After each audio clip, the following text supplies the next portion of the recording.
বেশি ভালো করতে গিয়ে পরিবর্তনের আকাঙ্ক্ষা যেন স্থিমিত না হয় বলছে বিএনপি। জাতীয় ঐক্যমত্য কমিশনের সুনির্দিষ্ট মতামত জমা।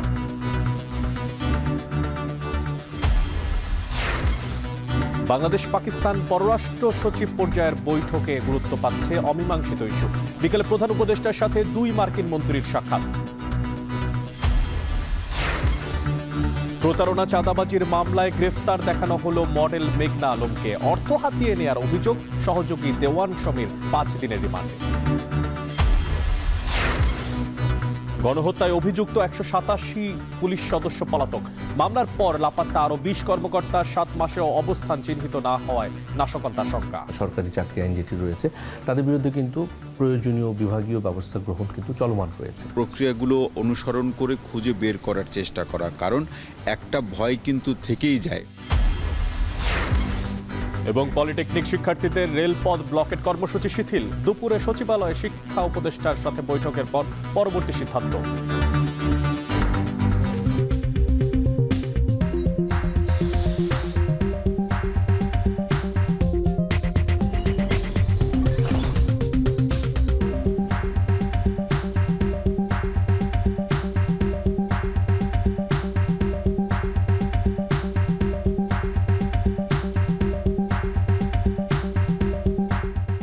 স্বাগত জানাচ্ছি এখন ঢাকায়। পুরো আয়োজনে আপনাদের সঙ্গে আছি আমি মশিউর অনেক। সংস্কারে খুব বেশি ভালো করতে গিয়ে মানুষের পরিবর্তনের আকাঙ্ক্ষা যেন স্থিমিত না হয় সেই ব্যাপারে সতর্ক থাকার আহ্বান জানালেন বিএনপির স্থায়ী কমিটির সদস্য নজরুল ইসলাম খান। সকালকে সংস্কার প্রস্তাবনা নিয়ে জাতীয় সংসদ ভবনের এলডি হলে ঐক্যমত্য কমিশনের সঙ্গে বিএনপির প্রতিনিধি দলের বৈঠক পূর্ব সূচনা বক্তব্যে এমন কথা বলেন তিনি। এ সময় নজরুল ইসলাম খান বলেন, অতীতের অনেক বিজয় ধরে রাখা সম্ভব না হলেও দেশ গঠনের নতুন সুযোগ কাজে লাগাতে চায় তাদের দল। এ সময় কমিশনের সহসভাপতি অধ্যাপক ডক্টর আলী রিয়াজ বলেন, ঐক্যমত্যের ভিত্তিতে জাতীয় সনদ তৈরি করে স্থায়ী গণতান্ত্রিক ব্যবস্থা প্রতিষ্ঠাই মূল লক্ষ্য। বিএনপি কমিশনের সুনির্দিষ্ট মতামত দিয়েছে, ভিন্ন মত নিয়ে আলোচনা করতে চায় তার নেতৃত্বাধীন কমিশন।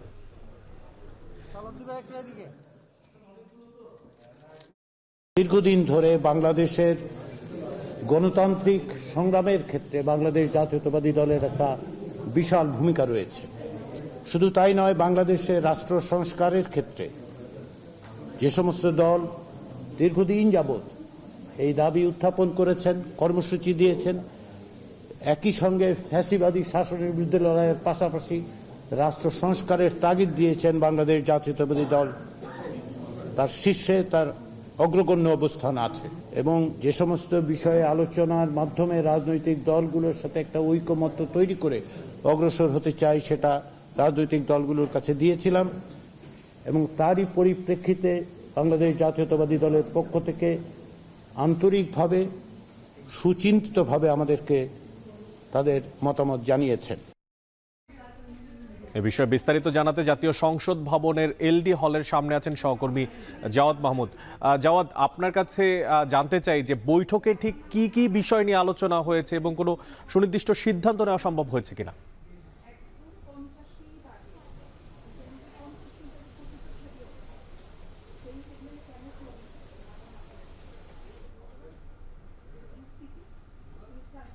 ঐকমত্য কমিশনে বিএনপির একটি প্রতিনিধি দল তারা এসেছেন বেলা 10:30টার দিকে, এবং যেটি আগে একটি পূর্ব নির্ধারিত বৈঠক ছিল। এখানে এসে যেটি হয়েছে আমরা দেখেছি যে এখানে একটি সূচনা বক্তব্য রেখেছেন দুইটি ঐকমত্য কমিশনের পক্ষ থেকে অধ্যাপক ডক্টর আলী রিয়াজ এবং বিএনপির পক্ষ থেকে বিএনপির স্থায়ী কমিটির সদস্য নজরুল ইসলাম খান। তারা যখন এসেছেন এখানে, তারা একটি সূচনা বক্তব্য রাখার পরে এখন যেটি হচ্ছে মূলত একটি রুদ্ধদ্বার বৈঠক হচ্ছে। আজকের যে বৈঠকটি, এখানে বিএনপি তো দীর্ঘদিন ধরেই নির্বাচনের কথা বলছে, অর্থাৎ 5 আগস্টের পরে একটি দ্রুত সময়ের মধ্যে নির্বাচন এবং দ্রুত সময়ের মধ্যে যে সংস্কার কার্যগুলো আছে সেগুলো যেন সম্পূর্ণ করা হয় সেই বিষয় করা হয়েছে। এবং বিশেষ করে 6টি কমিশন কিন্তু গঠন করা হয়েছিল। সেই কমিশনগুলো বিভিন্ন মতামত নিয়েছে রাজনৈতিক দলগুলো থেকে বা বিভিন্ন যে অংশীজন রয়েছে সেইখান থেকে। এবং এরপরে কিন্তু একটি ঐকমত্য কমিশন গঠন করা হয়েছে ডক্টর মোহাম্মদ ইউনূসকে প্রধান করে, এবং সেটির সহসভাপতি অধ্যাপক ডক্টর আলী রিয়াজ, যিনি সংবিধান সংস্কার কমিশনের প্রধান হিসেবে দায়িত্ব পালন করেছিলেন। বিএনপি কিন্তু এই ঐকমত্য কমিশনের পক্ষ থেকে মূলত সবগুলো রাজনৈতিক দলকে আহ্বান জানিয়েছিল যে তাদের যে রাষ্ট্র গঠনের যে প্রস্তাবনা বা তারা যেই ক্ষেত্রগুলোতে সংস্কার চায় সেটি যেন তারা জানায়, এবং এছাড়াও ঐকমত্য কমিশনের পক্ষ থেকে 166টা স্প্রেডশিটের মাধ্যমে তাদের কাছে সেটি জানতে চাওয়া হয়েছিল। সেটি তো বিভিন্ন দল দিয়েছে, বিএনপিও দিয়েছে, কিন্তু বিএনপি যখন এটি জমা দিয়েছে তাদের প্রস্তাবনা বা এই যে স্প্রেডশিটের কথা যেটি বলছিলাম সেটি দেওয়ার পরে কিন্তু আমরা দেখেছি যে ঐকমত্য কমিশনে যে প্রস্তাবনাগুলোকে দিয়েছে বা সেটাকে তারা বলছেন সুপারিশ, যেই সুপারিশটি তারা দিয়েছিলেন সেখানে বিএনপির সাথে কিছু মতভেদ তৈরি হয়েছে। কিছু কিছু ক্ষেত্রে বিএনপি ঐকমত্য কমিশনের যে সুপারিশগুলো রয়েছে বিভিন্ন সংস্কার প্রস্তাবনায় সেগুলো তারা একমত পোষণ করেছেন, কোনোগুলোতে তার দ্বিমত রয়েছে বা আংশিক একমত রয়েছে, এরকমভাবে যেটি রয়েছে। মোটা দাগে যেই বিষয়গুলোতে দ্বিমত রয়েছে সেই বিষয়গুলো নিয়েই কিন্তু আজকে বিএনপি আবার আনুষ্ঠানিকভাবে ঐকমত্য কমিশনে আলোচনা করতে এসেছে। যদি এই বিষয়টি একটু বলি যে এর আগেও বিএনপির পক্ষ থেকে বলা হয়েছে সংবিধান ইস্যুতে, বিশেষ করে নির্বাচন ব্যবস্থা বা ইস্যুতে বা বিচার বিভাগের ইস্যুতে মোটা দাগে এই কয়েকটি বিষয় মূলত দ্বিমত তৈরি হয়েছে। সেটি যদি একটু বলি যে এই ঐকমত্য কমিশন তারা বলছিল যে এই জায়গা থেকে বিএনপি তাদের যে প্রস্তাবনা আছে তারা একটি জরুরি সরকার এবং স্থানীয় সরকার নির্বাচন আগে না পরে কিংবা এই যে রাষ্ট্রপতি এবং প্রধানমন্ত্রীর ক্ষমতার ভারসাম্য, এইখানে কিছু দ্বিমত রয়েছে, নির্বাচন ব্যবস্থা নিয়ে দ্বিমত রয়েছে। আজকে সেই বিষয়গুলো তারা যাতে ঐক্যমতে পৌঁছাতে পারে সেটি তারা চেষ্টা করবেন, এবং বলছে যদি সেটি না হয় ধারাবাহিকভাবে আগামীতেও আসলে এই যে মতবিনিময় সেটি চলবে। এই ছিল আমার কাছে, এবং তারা বের হওয়ার পরে আসলে জানতে পারবো তারা সামগ্রিকভাবে কি আলোচনা করেছিল। এই ছিল এলডি হল থেকে আমার কাছে ঐকমত্য কমিশনের সাথে বিএনপির বৈঠকের সবশেষ। জাতীয় সংসদ ভবনের এলডি হলের সামনে থেকে সবশেষ খোঁজখবর রাখছিলেন সহকর্মী জাওয়াদ মাহমুদ। এদিকে প্রায় 15 বছর পর বাংলাদেশ ও পাকিস্তানের মধ্যে পররাষ্ট্র সচিব পর্যায়ের বৈঠক অনুষ্ঠিত হচ্ছে। সকাল 10:30টায় রাষ্ট্রীয় অতিথি ভবন পদ্মায় এই বৈঠক শুরু হয়। রাষ্ট্রীয় অতিথি ভবন পদ্মায় অনুষ্ঠিত বৈঠকে বাংলাদেশের নেতৃত্ব দিচ্ছেন পররাষ্ট্র সচিব মোহাম্মদ জসিমউদ্দিন এবং পাকিস্তানের পররাষ্ট্র সচিব আমেনা বালুচ। বাণিজ্য, প্রতিরক্ষা সহ নানা ক্ষেত্রে সহযোগিতার মাধ্যমে দুই দেশের সম্পর্ক স্বাভাবিক করতে আগ্রহী দুই দেশ। এছাড়া 71-এর আগে বাংলাদেশের পাওনা আদায়ে দাবি উত্থাপিত হতে পারে বৈঠকে। সফরে আমেনা বালুচ প্রধান উপদেষ্টা এবং পররাষ্ট্র উপদেষ্টার সঙ্গে সাক্ষাৎ করবেন। প্রায় 1.5 দশক পর স্থবির দ্বিপাক্ষীয় সম্পর্ক এগিয়ে নিতে উদ্যোগী হয় পাকিস্তান। এতে বাংলাদেশও সাড়া দিয়েছে।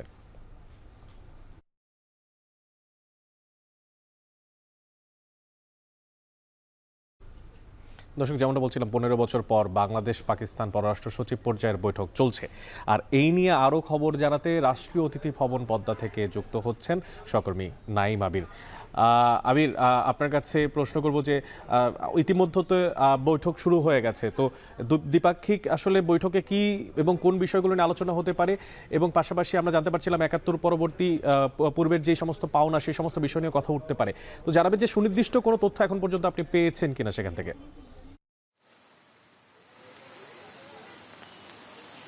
অনেক 10:30টায় এই বৈঠকটি শুরু হয়ে গেছে। প্রায় 1.5 দশক পর, অর্থাৎ 15 বছর পর বাংলাদেশ এবং পাকিস্তানের মধ্যকার পররাষ্ট্র সচিব পর্যায়ের বৈঠক, এবং এটি একটি নিয়মিত বৈঠক। যদি বলি যে এফওসি এর অধীনে যে বৈঠকটি হচ্ছে, এফওসি মূলত ফরেন অফিস কনসালটেন্সি, অর্থাৎ প্রতি বছর একেবারে কূটনৈতিক সম্পর্কের যে ধারাবাহিক প্রক্রিয়া সেটি এটি, এবং প্রতি বছর এটি হয়ে থাকে যে দুটি দেশের মধ্যকার। কিন্তু এই বৈঠকটি বাংলাদেশ এবং পাকিস্তানের মধ্যকার হচ্ছে প্রায় 15 বছর পর। সুতরাং বোঝাই যাচ্ছে যে গত দীর্ঘ সময় ধরে বাংলাদেশ এবং পাকিস্তানের মধ্যকার সম্পর্ক, কূটনৈতিক সম্পর্কের ধারাবাহিকতা বজায় ছিল না। 5 আগস্ট বাংলাদেশের রাজনৈতিক পরিবর্তনের পর নতুন বাস্তবতায় নতুন করে সম্ভাবনা তৈরি হয়েছে বাংলাদেশ এবং পাকিস্তানের মধ্যকার এই বৈঠক, এবং তারই একটি প্রয়াস। এবং এরপরেই এই মাসের, অর্থাৎ এপ্রিলের শেষ নাগাদ যদি এই বৈঠকটি সফল হয়, তাহলে পাকিস্তানের পররাষ্ট্র মন্ত্রী যিনি, তার কিন্তু একটা সফর করবার সম্ভাবনা রয়েছে, সেটিও এই মাসের শেষ নাগাদ। একটু বলে রাখতে চাই যে কোন কোন বিষয় এই বৈঠকে আলোচনা হবে। প্রথমত যে বিষয়টি আলোচনা হবে সেটি হচ্ছে মুক্তিযুদ্ধের আগে এবং মুক্তিযুদ্ধের পরবর্তী সময়ে বাংলাদেশের সাথে পাকিস্তানের কিছু দেনা পাওনার ব্যাপার রয়েছে। বাংলাদেশ সেই দেনা পাওনাগুলোর হিসাব বুঝে চাইবে বলে আমরা যতটুকু জানতে পেরেছি। এছাড়াও আরও গুরুত্বপূর্ণ দুটি বিষয় এখানে রয়েছে। একটি হচ্ছে সার্কের মতো বিষয়, এবং 2 নম্বর হচ্ছে বাণিজ্য সম্প্রসারণের মতো বিষয়। তো আপাতত এই হচ্ছে আমার কাছে সবশেষ খবর। পরবর্তীতে যখন বৈঠকটি শেষ হবে তখন ব্রিফিং হবে, নিশ্চয়ই পরবর্তীতে আরও বিস্তারিত জানাতে পারবো। ইউরোপ সফর ও আগামী সম্ভাবনাময় বাংলাদেশ নিয়ে কথা বলছেন জামায়াতে ইসলামের আমির ডক্টর শফিকুর রহমান। সরাসরি চলে যাচ্ছি সেখানে। ছিল সভ্য এবং আধুনিক এই বিশ্বের অন্যতম উন্নয়নের প্রাণকেন্দ্র ইউরোপের সাথে আমাদের দেশের সম্পর্ককে ঘনিষ্ঠ করা, নতুন বাংলাদেশের এই সম্ভাবনাকে কাজে লাগিয়ে আমাদের সম্পর্ককে সামনের দিকে এগিয়ে নেওয়া এবং অনন্য একটা উচ্চতায় পৌঁছানোর জন্য বিরামহীন চেষ্টা চালানো। এরই অংশ হিসাবে এই সফর ছিল আমাদের জন্য নয়, আমাদের জাতির জন্য প্রয়োজনীয় এবং গুরুত্বপূর্ণ। কিন্তু নিঃসন্দেহে আমরা সরকারকে প্রতিনিধিত্ব করি না। আমরা একটি দায়িত্বশীল রাজনৈতিক ইসলামী সংগঠন। আমাদের রাজনীতির মূল উপপাদ্যই হচ্ছে জনগণের কল্যাণ, দেশের স্বাধীনতা এবং সার্বভৌমত্বের সাস্টেইনেবিলিটি। এটাকে সামনে রেখেই আমাদের এই ট্যুর ছিল। এই ট্যুরে পর্যায়ক্রমে আমরা 6টি কর্তৃপক্ষের সাথে গুরুত্বপূর্ণ আলোচনায় মিলিত হয়েছি। প্রতিটি মিটিং 1 ঘন্টা থেকে 2.25 ঘন্টা পর্যন্ত স্থায়ী ছিল। সেই বৈঠকগুলোতে সময়ের গুরুত্বপূর্ণ বিষয়গুলো আমরা সামনে নিয়ে আসার চেষ্টা করেছি। প্রথম মিটিংটি আমাদের হয়েছিল ইউরোপিয়ান কাউন্সিলের honourable foreign policy adviser miss Veronica মুসিলিনোভার সাথে। দ্বিতীয় বৈঠকটি আমাদের অনুষ্ঠিত হয় honourable bilateral affairs for Asia and ocean kingdom of Belgium government এর প্রতিনিধি সাথে। তিনি হচ্ছেন ফ্রাঙ্কোইস দেলহি। ইউরোপ সফর ও আগামীর সম্ভাবনাময় বাংলাদেশ নিয়ে কথা বলছেন জামায়াতে ইসলামের আমির ডাক্তার শফিকুর রহমান। সরাসরি যুক্ত ছিলাম সেখান থেকে। ধানমন্ডি থানার প্রতারণা ও চাঁদাবাজির মামলায় গ্রেফতার দেখানো হলো মডেল মেঘনা আলমকে। 5 দিনের রিমান্ড দেওয়া হয়েছে তার সহযোগীকেও। পুলিশের দাবি, সৌদি রাষ্ট্রদূতকে প্রেমের ফাঁদে ফেলে $5 মিলিয়ন দাবি করেন এই মডেল। আদালতে রাষ্ট্রপক্ষের আইনজীবী বলেন, মডেল মেঘনা ও তার করা জড়িত আছে তা তদন্তে করা হবে। বিস্তারিত দেখবেন প্রতিবেদনে। গত জানুয়ারিতে সৌদি আরবের রাষ্ট্রদূত ইসা আল দোহাইলানের সঙ্গে সখ্যতা তৈরি হয় মডেল মেঘনা আলমের। পুলিশের দাবি, রাষ্ট্রদূতকে প্রেমের ফাঁদে ফেলে $5 মিলিয়ন দাবির অভিযোগেই বিশেষ ক্ষমতা আইনে গ্রেপ্তার করা হয় মডেল মেঘনা ও তার সহযোগী সমীর দাওয়ানকে। পুলিশ বলছে, দেশি বিদেশি প্রভাবশালীদের ব্যক্তিদের প্রেমের ফাঁদে ফেলে বিপুল অর্থ হাতিয়ে নেওয়াই ছিল অভিনেত্রী মেঘনা ও তার চক্রের প্রধান কাজ। মেঘনা ও তার সহযোগী দেওয়ান সমীরকে আদালতে তোলা হয় বৃহস্পতিবার সকালে। পরে ধানমন্ডি থানার প্রতারণা ও চাঁদাবাজি মামলায় মেঘনা আলমকে গ্রেফতার দেখানো হয়। তার সহযোগী দেওয়ান সমীরকে 5 দিনের রিমান্ড দেয় আদালত। এ সময় শুনানি চলাকালে অভিনেত্রী মেঘনার সম্পর্কে বিভিন্ন তথ্য রাষ্ট্রপক্ষের আইনজীবী বিচারকের কাছে তুলে ধরলে এক পর্যায়ে আদালতে উত্তেজিত হয়ে যান মেঘনা। নিজেকে নির্দোষ দাবি করে বলেন, সৌদি রাষ্ট্রদূত নিজেই তাকে কাছে ডাকতেন, তাকে ফাঁসানো হয়েছে।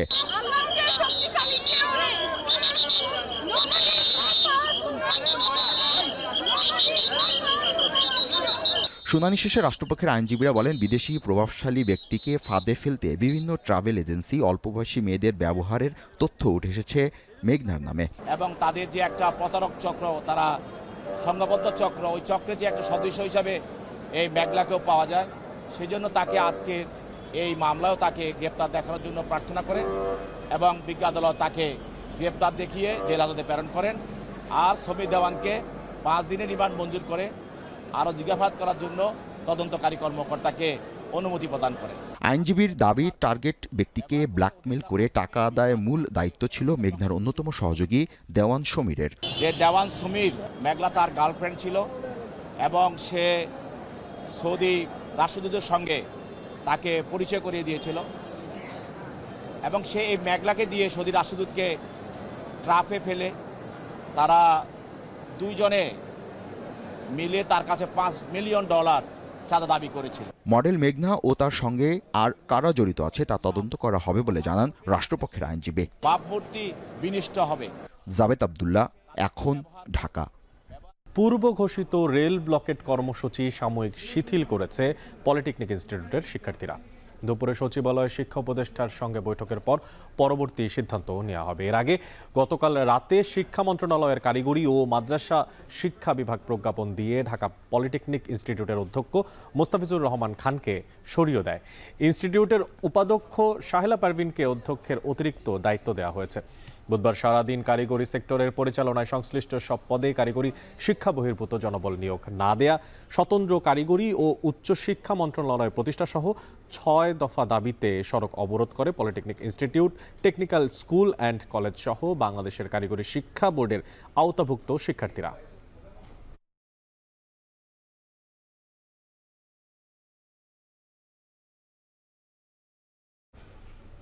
যেমনটা বলছিলাম যে সচিবালয়ে কারিগরি ও মাদ্রাসা শিক্ষা বিভাগের অতিরিক্ত সচিব রেহানা ইয়াসমিনের সঙ্গে পলিটেকনিক শিক্ষার্থীদের বৈঠক চলছে। এই বিষয়ে আরও জানাতে সেখান থেকে সরাসরি যুক্ত হচ্ছেন সহকর্মী আজহার লিমন। আজহার, আপনার থেকে জানতে চাই এই বৈঠকের আলোচ্য বিষয় কি জানতে পেরেছেন কিনা, আর পাশাপাশি রেলপথ ব্লকেট কর্মসূচির বিষয়ে বৈঠক থেকেই কোনো সিদ্ধান্ত নতুন করে আসতে পারে কিনা, কোনো তথ্য আছে? হ্যাঁ, অনেক আসতে পারে, যে কারণে কিন্তু এই কর্মসূচিটি স্থগিত করে এই মিটিংটি চলছে। এখানে এই সম্মেলন কক্ষে চলছে মোটামুটি 10 মিনিট ধরে এই মিটিংটি শুরু হয়েছে। জানেন যে মাদ্রাসা ও কারিগরি শিক্ষা বিভাগ শিক্ষা মন্ত্রণালয়ের যিনি সচিব, অতিরিক্ত সচিব, ওনার সঙ্গে আমরা দেখলাম যে 17 জনের একটা দল এখানে আসছে এবং ওরা যেই ব্যানার আন্দোলন করছে, যে কারিগরি ছাত্র আন্দোলন বাংলাদেশ, এরা বিভিন্ন ইনস্টিটিউটের, পলিটেকনিক ইনস্টিটিউট, সরকারি বেসরকারি, এই বিভিন্ন ক্যাম্পাসের একটা ক্যাম্পাস থেকেই 1-2 জন করে 17 জনের একটা দল, এই প্রতিনিধি দল এখানে এই কর্মকর্তাদের সঙ্গে মিটিং করছেন। বড় দাগে এই যে কর্মসূচি চলবে কি চলবে না, এগুলোতে সিদ্ধান্ত আসতে পারে, এটাই আমরা আশা করছি, বা ওরা সেটাই বলছে, কর্মকর্তারা সেটাই আশা করছে। দাবিগুলোর ব্যাপারে একটু জানাতে পারি যে ওদের সঙ্গে আলোচনা করে বা ওদের যে দাবির যে কাগজটাতে যেটা আমরা দেখেছি যে ওরা আলাদা একটা মানে বিশ্ববিদ্যালয় চাইছে, যেটার নাম হলো যে শেষের দিক থেকে পড়ছি যে টেকনিক্যাল বিশ্ববিদ্যালয়, আর নড়াইল, নাটোর, খাগড়াছড়ি, ঠাকুরগাঁও, এখানে 4টি ইঞ্জিনিয়ারিং কলেজ নির্মাণাধীন আছে। এগুলো আগামী বছর থেকে যাতে কার্যক্রম শুরু করে এরকম একটা দাবি আছে, এটা 6 নম্বর দাবি। 5 নম্বরে আছে যে আলাদা একটা মন্ত্রণালয় গঠনের তাদের একটা দাবি আছে। আমরা দেখছি যে 4 নম্বরে তারা বলছে যে এই কারিগরি শিক্ষা বোর্ডের যিনি পরিচালক, তারপর এই পরীক্ষা নিয়ন্ত্রক, এই সমস্ত বড় পদ থেকে ছোট পদ পর্যন্ত মানে পুরো যে বিভাগটা আছে সেখানে ওরা চাইছে যে কারিগরি শিক্ষা নিয়েছে এই ধরনের লোকদের তারা এখানে পদায়ন চাইছে। 3 নম্বরে আমরা দেখছি যে উপসচিব, উপসহকারী প্রকৌশলী ও সমমান যেই পদটা মূলত কারিগরি এই যারা ডিপ্লোমা যারা ইঞ্জিনিয়ার তাদের জন্য, কিন্তু তারা অভিযোগ করছে যে যখন নিয়োগ দেওয়া হচ্ছে এই পদের থেকে নিচে তাদের অনেককে নিয়োগ দেওয়া হচ্ছে, এটা যাতে বন্ধ করা হয় এবং এই কাজ যারা করেছে বিভিন্ন পর্যায় থেকে এটার একটা শাস্তির তারা দাবি করছে, এটাকে অপরাধ বিবেচনা করে। আরেকটা দ্বিতীয় যে দাবি সেটা হলো যে কোনো বয়সে কারিগরি বা ডিপ্লোমা পড়ার যে সুযোগটা তারা সেটিকে বাতিল চাইছে এবং তারা এই শিক্ষা ব্যবস্থার একটা মানোন্নয়ন চাইছে এবং ধীরে ধীরে যাতে এই যে 4 বছরের যে কারিগরি শিক্ষার যে কারিকুলাম এটাকে যাতে ইংরেজি ভার্সন করা যায়, এই দাবিটা কিন্তু তারা চাইছে। প্রথম এটাও একটা চাকরি সংক্রান্ত ব্যাপার ব্যাপার আমরা দেখছি, তারা ক্রাফট ইনস্ট্রাক্টর এরকম একটা পদ আছে, সেই পদের কিন্তু তারা বলছে যে এই পদ এবং এর যে পদোন্নতি এটার তারা অবৈধ করছে, এবং এই জুনিয়র ইনস্ট্রাক্টর পদে তাদেরকে যে নিয়োগ দেওয়া হয়েছে সেটাও তারা বাতিল চাইছে, এবং এটা যাতে আর না দেওয়া যায় এরকম এই ব্যাপারে তাদের একটা ক্ষোভ দেখা যাচ্ছে। তো মিটিংটি তো চলছে, বের হয়ে কথা বললে আরও অনেক আমরা এখান থেকে আপনাদেরকে বিস্তারিত জানাতে পারবো। বাড়ানো হয়েছে গোয়েন্দা নজরদারি, তবুও যেন সন্ধান মিলছে না কর্মস্থলে যোগ না দেয়া পুলিশ সদস্যদের। পালিয়ে যাওয়াদের কতজন বিদেশে, আপনি আমি তো দূরে থাক, খোদ পুলিশ হেডকোয়ার্টারও জানে না তার সঠিক কোনো সংখ্যা উত্তর। কর্তৃপক্ষের দাবি 187 জন পলাতক পুলিশ কর্মকর্তার মধ্যে মাত্র 16 জন বিসিএস ক্যাডার। দেশে বিদেশে থাকা এই সমস্ত প্রশিক্ষিত পুলিশ সদস্যদের অবস্থান চিহ্নিত করতে না পারলে বড় ধরনের নাশকতার আশঙ্কা করছেন অপরাধ বিশ্লেষকরা। বিস্তারিত মিরাজুল ইসলামের ক্যামেরায় আরিফ হোসেনের প্রতিবেদনে।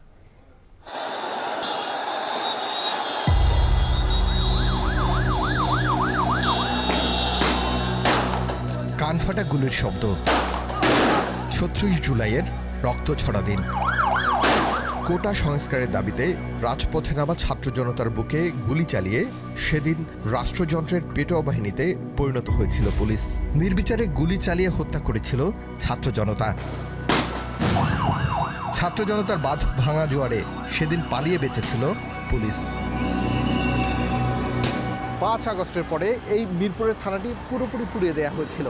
এই থানার যত পুলিশ কর্মকর্তা ছিল সবাই পালিয়ে গিয়েছিল। এর মধ্যে কত শতাংশ আবার কর্মস্থলে ফেরত এসেছে সে হিসাব করব। তার আগে পুলিশ হেডকোয়ার্টারে দেয়া একটি হিসেব আপনাদেরকে জানিয়ে রাখি। 187 জন পুলিশ কর্মকর্তা এখন পর্যন্ত কর্মস্থলে যোগদান করেননি, যার মধ্যে 136 জনই কনস্টেবল এবং নায়েক রয়েছেন 7 জন। এই কনস্টেবল এবং নায়কের সংখ্যা এত বিপুল কেন তারা কর্মস্থলে যোগদান করেননি আমরা একটু জানবো। চলুন জেনে আসি। এই থানায় 5 আগস্টের আগে কতজন কর্মরত ছিলেন আর কতজনই বা পরে যোগ দিয়েছেন? যেতে হবে মিরপুর বিভাগের ডিসি অফিসে। এই বিভাগের অধীনে থাকা 7টি থানার তথ্য থাকার কথা এখানে, পাওয়া গেল না কিছুই। এবার গন্তব্য মোহাম্মদপুর থানায়। 5 আগস্টের পর এই থানাটি পুড়িয়ে দেওয়া হয়েছিল। পালিয়েছিল এখানকার সব পুলিশ সদস্য। কারা 5 আগস্টের আগে কর্মরত ছিল এই থানায়, নতুন কর্মস্থলে যোগ দেওয়ার তথ্য সেরেস্তার রুমে পাওয়া গেলেও আগের হিসেব নেই কারো কাছে।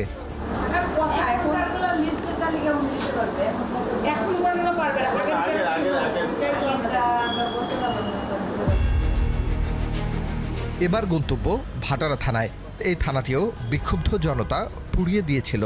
এই থানার সাবেক ওসি মাইনুল ইসলাম 5 আগস্ট থেকেই রয়েছে লোকচক্ষুর আড়ালে। 5 আগস্টের পরে তিনি ভাটারা থানায় যোগ দিয়েছিলেন কিনা তাও জানা নেই পুলিশের।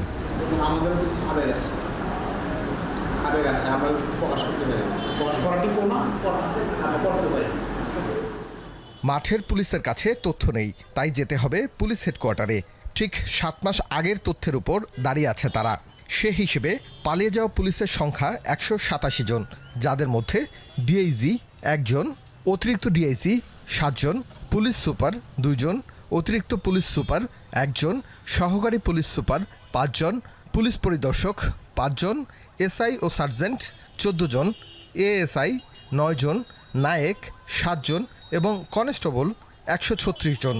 পালানোর তালিকায় স্থান পাওয়া পুলিশের মধ্যে নায়েক ও কনস্টেবলের সংখ্যা 143 জন।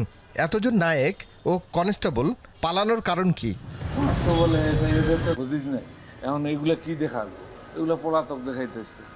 ও যে আমার ফ্রেন্ডটা, যে ও আমার স্কুল জীবনের বন্ধু, কলেজ জীবনের বন্ধু, ও আমার আগের মাঠে দাঁড়াইছিল, সে তো কনস্টেবল ছিল। অপরাধটা কি ছিল? সত্য কথা বলাটাই অপরাধ ছিল। এছাড়া আন্তর্জাতিক অপরাধ ট্রাইব্যুনালের হত্যা মামলা হওয়ার পর প্রায় 20 পুলিশ কর্মকর্তা কর্মস্থল থেকে পালিয়েছে। কি ব্যবস্থা নেওয়া হয়েছে তাদের বিরুদ্ধে? যারা আমাদের কর্মস্থলে অনুপস্থিত রয়েছে আমরা তো তাদের অবস্থান শনাক্তকরণের চেষ্টা করছি এবং আমাদের যে নজরদারি সেটি কিন্তু রয়েছে।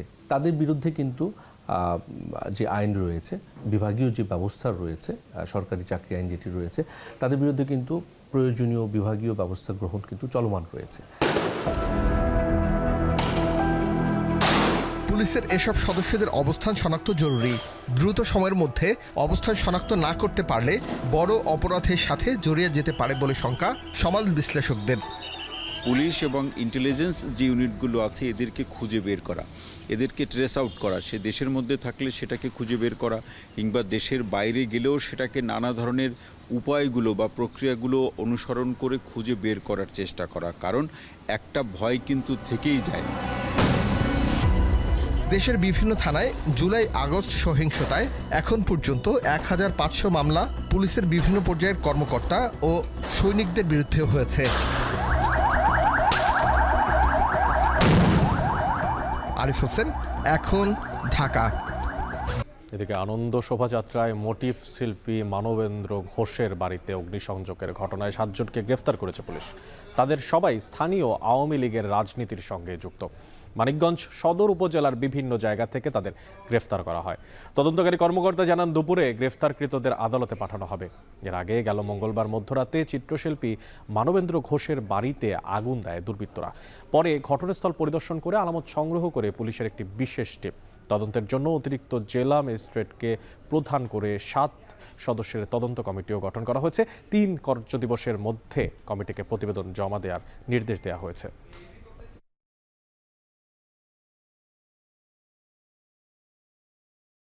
রাজধানীর উত্তরা থেকে ঢাকা মহানগর দক্ষিণ আওয়ামী লীগের সাবেক সাধারণ সম্পাদক শাহে আলম মুরাদকে গ্রেফতার করেছে ডিবি জানায় 5 আগস্টের আগে ছাত্র জনতার বিরুদ্ধে নেতাকর্মী নিয়ে হামলা চালিয়েছেন শাহে আলম মুরাদ। তার বিরুদ্ধে রাজধানীর বিভিন্ন থানায় বেশ কয়েকটি হত্যা মামলা রয়েছে। এছাড়া সম্প্রতি আওয়ামী লীগ সমর্থকদের নিয়ে দেশ বিরোধী ষড়যন্ত্রে কাজ করছে বলে অভিযোগ পেয়েছে ডিবি। যাত্রাবাড়ি থানার একটি হত্যা মামলায় তাকে গ্রেফতার দেখানো হয়েছে।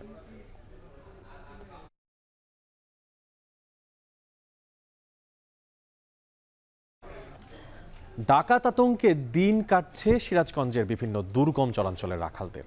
প্রতিনিয়তই ঘটছে গরু মহিষ লুট কিংবা রাখাল অপহরণের মতো ঘটনা। আর জীবনের ঝুঁকি থাকার কারণেই বর্তমানে চরে যেতে চাচ্ছেন না অনেক রাখাল। পুলিশ বলছে দুর্গম চরাঞ্চলে যোগাযোগের ব্যবস্থা ভালো না হওয়ার কারণেই সেই সুযোগেই নিরাপত্তায় ঘাটতি তৈরি হয়েছে। আর এই অভিযোগের ভিত্তিতে যথাযথ ব্যবস্থা গ্রহণের কথাও জানাচ্ছে পুলিশ কর্মকর্তারা। সিরাজগঞ্জের চরাঞ্চল ঘুরে রাজীব সেলিমের প্রতিবেদন, ক্যামেরায় ছিলেন সাইফুল ইসলাম সাগর। ছোট একটা নৌকা সৈসুদ্ধে আমাকে তুলে 4 জন ভাটের দিকে গেল, তখন আমাকে রাখছিল মানিকগঞ্জ। তারপরে আমি কর্জধার করে পরে হইতে 5 লাখ টাকা দিয়ে 3 দিন পরে মানিকগঞ্জ থেকে গাড়ি দেয় না, আমাকে টাঙ্গাইল পৌঁছা দেয় আর কি।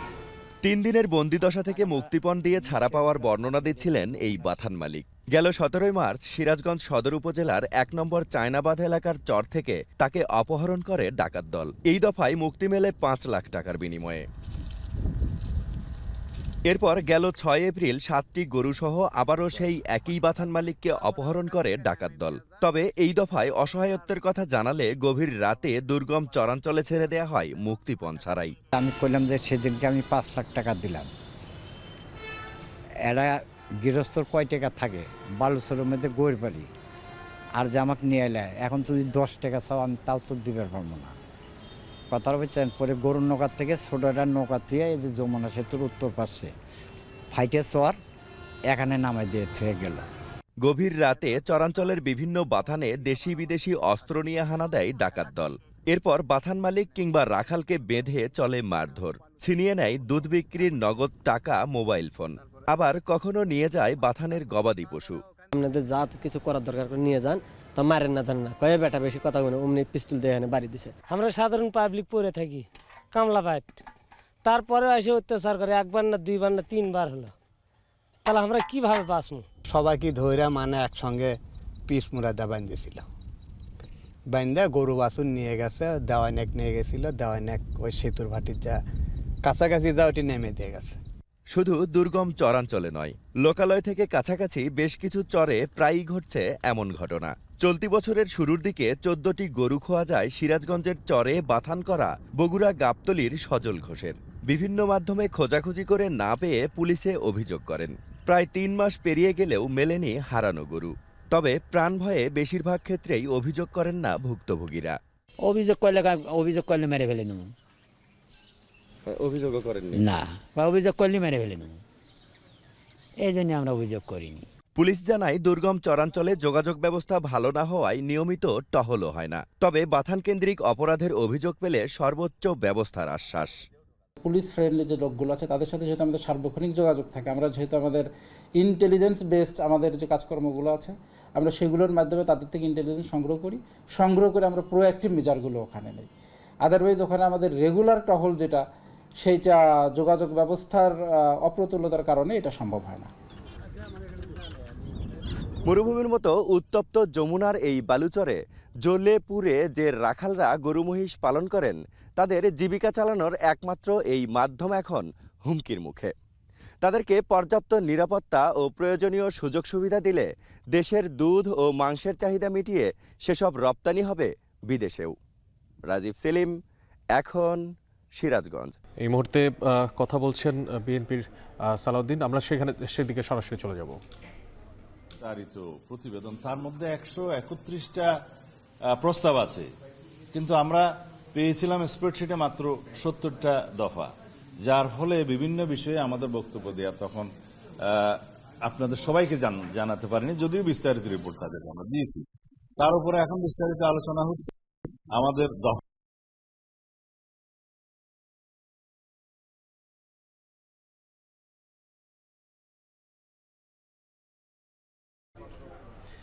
বিএনপির স্থায়ী কমিটির সদস্য সালাউদ্দিন আহমেদ চৌধুরী কথা বলছিলেন, সরাসরি যুক্ত ছিলাম সেখান থেকে। বৈধ হজ যাত্রীদের শতভাগ সুযোগ সুবিধা নিশ্চিতে আরও এক ধাপ এগিয়ে যাওয়ার পথে হাঁটছে সৌদি আরব।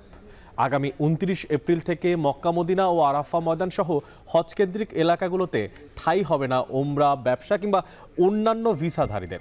এছাড়া হজ অনুমোদন ছাড়া এসব স্থানে অবস্থান করলেই গুনতে হবে জরিমানা। তৌহিদুর রহমান জানাচ্ছেন বিস্তারিত। لبيك اللهم لبيك لبيك لا شريك لك لبيك। একসঙ্গে বিশ্বের লাখ লাখ মুসলিমদের কণ্ঠে লাব্বাইক আল্লাহুম্মা লাব্বাইক ধ্বনিতে মুখর হয়ে উঠতে হাতে সময় বাকি 2 মাসেরও কম। তাই 2025 সাল বা আরবি 1446 হিজরির পবিত্র হজ ঘিরে এখন থেকেই প্রস্তুত সৌদি আরব সরকার। 29 এপ্রিল বা পহেলা জিলকত থেকে মক্কার উদ্দেশ্যে যাত্রা শুরু করবেন বিশ্বের 1.5 শতাধিক দেশের হজ যাত্রীরা। এই অবস্থায় অনুমোদিত হজ যাত্রীরা যাতে নিরাপদ ও স্বাচ্ছন্দ্যে হজ আদায় করতে পারেন তার জন্য 13 এপ্রিল বা 15 শাওয়াল থেকেই উমরাহ ও অন্যান্য ভিসাধারীদের মক্কায় প্রবেশ নিষিদ্ধ। এছাড়া উমরা ভিজিট ও অন্যান্য ভিসাধারী যেসব ব্যক্তি ইতোমধ্যে অবস্থান করছেন তারা আগামী 29 এপ্রিল থেকে হজ কেন্দ্রিক কোনো এলাকায় আর ঠাঁই পাবেন না। এই নির্দেশনা জারি থাকবে জুনের মাঝামাঝি সময় পর্যন্ত। এখানেই শেষ নয়। হজ ঘিরে দেশের অর্থ সংশ্লিষ্ট স্বার্থ পূরণ এবং বৈধ হজ যাত্রীদের আবাসন সুবিধা নিশ্চিতে 29 এপ্রিল থেকে হজ আনুষ্ঠানিকতা শেষ হওয়ার আগ পর্যন্ত আরও কিছু নির্দেশনা দিয়েছে সৌদি আরব সরকার। এই আওতায় হজ অনুমোদন ছাড়া মক্কায় থাকার জায়গা তো পাওয়া যাবেই না, গুনতে হবে 50,000 সৌদি রিয়াল জরিমানা, যা বাংলাদেশি মুদ্রায় প্রায় 15 লাখ টাকার সমান। এছাড়া এমন কোনো ব্যক্তিকে মক্কার কোনো হোটেল, স্থানীয় বাসিন্দা বা পরিবহন সংস্থা থাকা ও চলাচলের সুযোগ করে দিলে তাদের জন্য থাকছে একই সাজার বিধান। প্রবাসীদের জন্যও কড়াকড়ি আরোপ করেছে সৌদি হজ ও উমরাহ মন্ত্রণালয়। অনুমোদন ছাড়া হজ করতে গিয়ে প্রথমবার ধরা পড়লে 6 মাসের কারাদণ্ড শেষে নিজ দেশে পাঠানোর বিধান রাখা হয়েছে। এমনকি পরবর্তীতে 10 বছরের জন্য সৌদি আরবে প্রবেশ করতে পারবেন না সাজা ভোগকারী প্রবাসী। এদিকে চলতি বছর বাংলাদেশ থেকে 1,27,198 জনের হজের কোটা রয়েছে, আর পাকিস্তান থেকে 1,79,210 জন। তবে ভারতীয়দের বেসরকারি হজের কোটা 80% কমিয়েছে সৌদি আরব, যার কারণে দেশটির বেসরকারি ট্যুর অপারেটরদের আওতায় নিবন্ধিত প্রায় 52,000 মুসল্লির হজযাত্রা অনিশ্চয়তার মুখে পড়েছে। হজ ইসলামের 5টি স্তম্ভের একটি। ইসলামের বিধান অনুযায়ী শারীরিক ও মানসিক সুস্থতা এবং আর্থিকভাবে সামর্থ্যবান প্রত্যেক নারী পুরুষের উপর জীবনে একবার হজ করা ফরজ। তৌহিদুর রহমান, এখন বিশ্ব। ইতিহাসে প্রথমবার কানাডার ফেডারেল নির্বাচনে একমাত্র বাংলাদেশি প্রার্থী ডাক্তার নুরুল্লাহ তরুণ। টরন্টোর বাঙালি অধ্যুষিত এলাকা স্কারব্রোর থেকে বিরোধী দল কনজারভেটিভ পার্টির হয়ে লড়ছেন তিনি। তার বিপক্ষে আছেন লিবারেল পার্টির প্রার্থী প্রতিরক্ষা মন্ত্রী বিল ব্লেয়ার। জয় সহজ নয় উল্লেখ করে শেষ মুহূর্ত পর্যন্ত ডাক্তার তরুণের পক্ষে লড়ে যাওয়ার ঘোষণা দিয়েছেন বাংলাদেশি ভোটাররা। কানাডা থেকে সৈয়দ ইফতেখারের প্রতিবেদনে দেখবেন বিস্তারিত। চলতি মাসের শেষেই জানা যাবে কে হচ্ছেন কানাডার পরবর্তী প্রধানমন্ত্রী। এরই মধ্যে নির্বাচনী আমেজ তুঙ্গে। এই উৎসব একটু বেশি ছুঁয়েছে টরন্টোর স্কারবোরো এলাকার বাঙালিদের, কারণ এই এলাকা থেকে এবারের নির্বাচনে প্রার্থী বাংলাদেশি চিকিৎসক ডক্টর নুরুল্লাহ তরুণ। স্কারবোরো সাউথ ওয়েস্ট কনজারভেটিভ পার্টির মনোনয়নে লড়ছেন ডাক্তার তরুণ। নির্বাচনে তিনিই একমাত্র বাংলাদেশি বংশোদ্ভূত প্রার্থী। কানাডার ইতিহাসে এই প্রথম কোনো বাঙালি দেশটির ফেডারেল নির্বাচনে প্রতিদ্বন্দ্বিতা করছেন, যা নিয়ে উচ্ছ্বসিত কমিউনিটির মানুষ।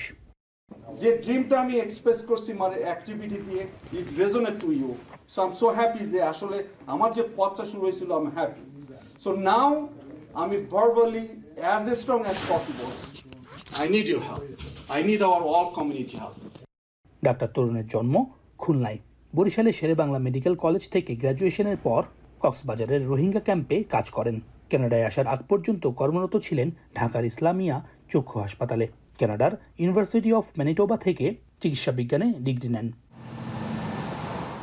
ডাক্তার তরুণ কানাডার টরন্টোতে ফ্যামিলি ফিজিশিয়ান হিসেবে কর্মরত আছেন।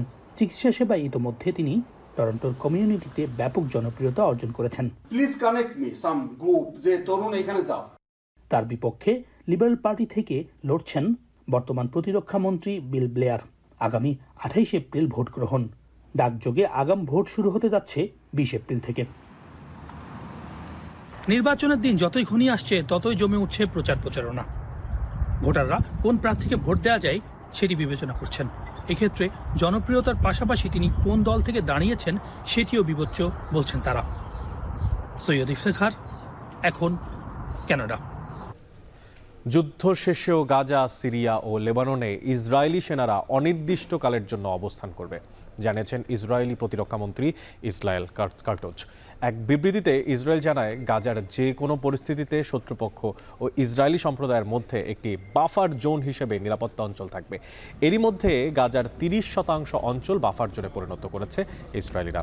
প্রথম দফায় যুদ্ধবিরতি শেষে গেল প্রায় 1 মাসে 5 লাখ ফিলিস্তিনি নতুন করে বাস্তুচ্যুত হয়েছে বলে জানিয়েছে জাতিসংঘ। এদিকে গাজায় মানবিক সহায়তা প্রবেশে বাধা দেয়াকে হামাসকে চাপের ফেলার হাতিয়ার হিসেবে ব্যবহার করছে ইসরায়েল। গেল একদিনে ইসরায়েলি হামলায় মারা গেছেন অন্তত 35 জন ফিলিস্তিনি। এ নিয়ে গাজায় প্রাণহানি 51,000 ছাড়িয়ে গেছে। দর্শক, এখন ঢাকা শেষ করার আগে শিরোনামগুলো জানিয়ে দিব আরও একবার। বেশি ভালো করতে গিয়ে পরিবর্তনের আকাঙ্ক্ষা যেন স্থিমিত না হয় বলছে বিএনপি। জাতীয় ঐক্যমত্য কমিশনের সুনির্দিষ্ট মতামত জমা।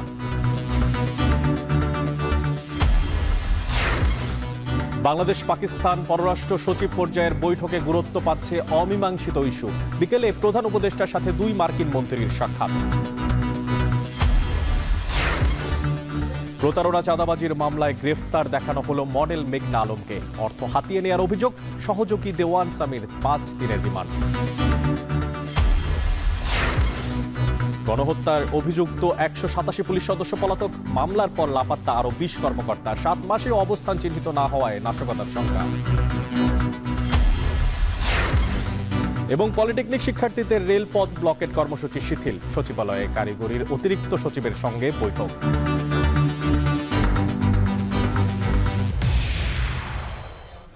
দর্শক, শেষ করছি এখন ঢাকা। এখন টেলিভিশন ওয়েবসাইটে দেখতে ভিজিট করুন www.ekon.tv। এছাড়া এখন টেলিভিশন ফেসবুকে দেখতে ভিজিট করুন facebook.com/tv.ekon এবং ইউটিউবে এখন টেলিভিশন দেখতে ভিজিট করুন youtube.com/c/ekon।